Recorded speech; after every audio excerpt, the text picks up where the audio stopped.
In this video, I'm going to show you how to zoom your Anydesk screen by switching into full screen mode. This is a really simple trick, but it makes a huge difference when you want to see the remote computer more clearly, work faster, and avoid distractions from extra windows or borders. If this tutorial helps you out, make sure to hit that like button and subscribe for more quick software guides just like this. Alright, let's jump right in.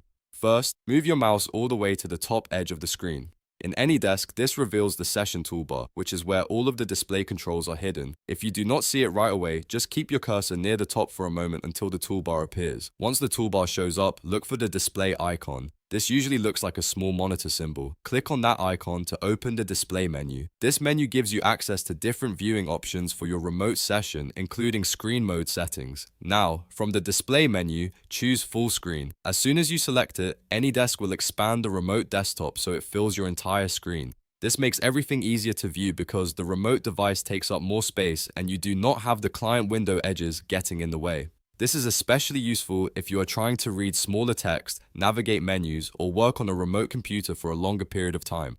Full screen mode helps the session feel more natural and gives you a better working experience overall. If you want to exit full screen mode later, just move your mouse back to the top edge of the screen again to bring the toolbar back.